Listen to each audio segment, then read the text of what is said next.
this. I initially did this. I did not like the way this stream came out, and I'm new to this, so I'm on the journey. So I'm just doing it again, and I'll just tell you guys. So I do these so that way if you're buying this type of thing, if you're looking for these and you see them, sometimes the pictures can be really bad. So I just show you guys and say, hey, I got some. This is what they look like. This is how they come. Just basically a first impressions. These are not reviews. I feel like you have to use brushes and then wash them a couple times to kind of like know what they are. That's just how I roll. Use this as you want. Go for your life. Okay. So I got 4 of the Rebeluna makeup brushes. Just a little bit of background. Rebeluna Cosmetics was created by a Irish makeup artist named Lauren Cleary in 2016.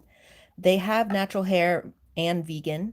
And I'm doing this specifically as a kind of like the reason I wanted to get these ones is I'm hoping that it was going to tell me a little bit more about Irish makeup culture because you might not know, I live in the UK, I'm American, but I've been in a lot of places and seen a lot of things. And makeup culture is as varied as anything else, and especially with Ireland being a European country, but still British, in the British Isles, pardon me, but still part of the British Isles, and but with the Euro and stuff like that, they have their own unique culture that is both like similar to British makeup culture, but its own thing, and this is part of that. You even see that online.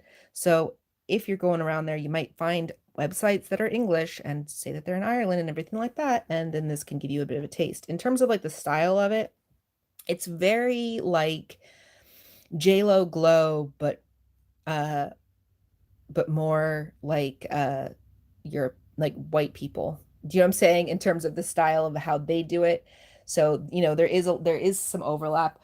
Just like with anywhere else, you get good, bad, all the things. So, it's different, but they have their own makeup artists that people follow and everything like that, and their own thing. And I found these brushes, the prices of them are about comparable to Sigma brushes and Zoeva.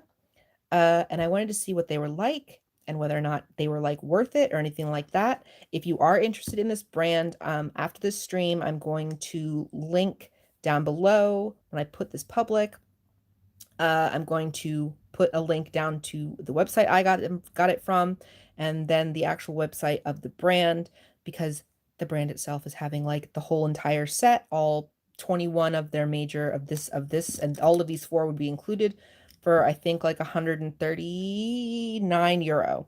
So if that's a deal to you, go for your life. And they won't be affiliated links, so anything else like that. So yeah, these come in a plastic box like this with the paper insert inside, similar to Sigma, with the plastic insert. Oh yeah, and who am I? I'm the person with all of these brushes just for my eyes and organized brushes everywhere else for other stuff. So I enjoy trying just specifically different brands to kind of see the vibe. And I love brands of brushes that are in different shapes. So that's kind of what I do. I got these ones because they're natural hair. I have a decent amount of natural hair brushes. I've had Zoeva. I have a whole lot from NARS, like an old classic set. So I have experience with natural hair brushes, but I kind of have avoided the really expensive Japanese brushes for various reasons. And so I wanted to kind of like, because at the minute I have a lot of high quality synthetic brushes and natural hair brushes, but I still kind of prefer synthetic just for the versatility. I like being able to just pick up a brush, throw it in whatever the heck I feel like in that moment to use it for whatever I feel like. And I don't want to have to kind of think like, is this goat hair? Is this sable? Is this allowed in this, that, and the third? So hence that's kind of what's had me avoiding the sort of Japanese, really, really super crazy Hakahodo, Chikahodo, Wayne Goss, all those things, brushes.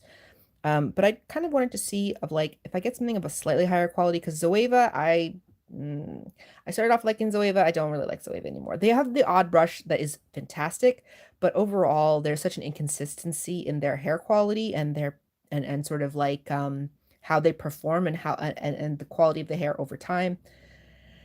I just yeah. So anyway, so the first brush I got is the R28. The R28 is a flat shader and blender.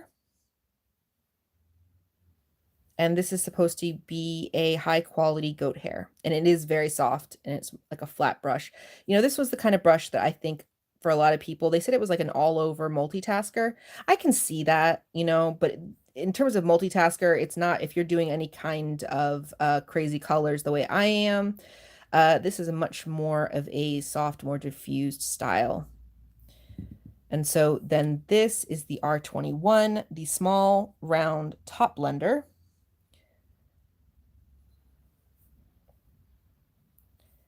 So I just got a couple of the natural hair ones because I want to kind of see what's up and see if I really do like go beyond the ones that I am trying to go on a journey with that. R14, the domed Kabuki brush. These types of brushes are fantastic for doing T-zone and things like that. And kind in general, I have a couple of brushes this style, but not one quite like this, where it's super, super soft and super, super kind of like floppy and fluffy. Don't know what that means in terms of performance. We will see. Again, this is not a review. This is just this is what you get. So yeah, that's the R14. I will say with all of these brushes, they are not weighted. They are the handles themselves, I would say the handles themselves feel cheap. I'm not going to lie. They feel plastic. They feel very, you know, but saying that, right? The hairs up top do not feel cheap. And the metal here is a gunmetal. It's not silver.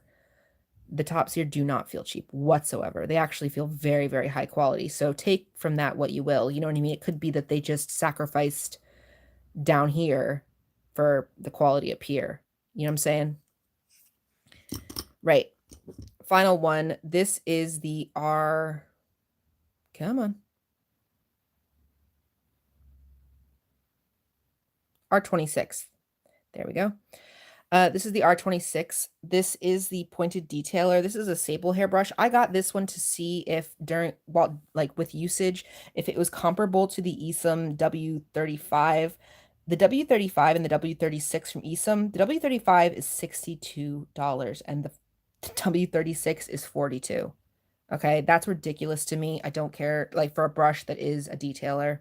I don't care. Like, you could argue with the big giant powder brushes that, oh, okay, those crazy prices are worth it, you know, because of the amount of hairs you can have. You cannot tell me that the quality of it for that is worth it. I'm sorry, but I wanted to see if the sable hair in general was comparable because the sable hair is stiffer, it's more variable, you can use them in different types of products, and this one's only 14 euros as opposed to 42 or $62. So yeah, I wanted to see that. This one came with completely sealed in a pointed tip with the powder on it. And so all you do, if you didn't know, is you just break the powder by just sort of gently pressing. So I gently just pressed on the tip. You sort of release the powder and then you just sort of like wipe it clean. And you can use, that's what I use this towel for. You just use a very clean towel to sort of dust the powder off and then you're good to go.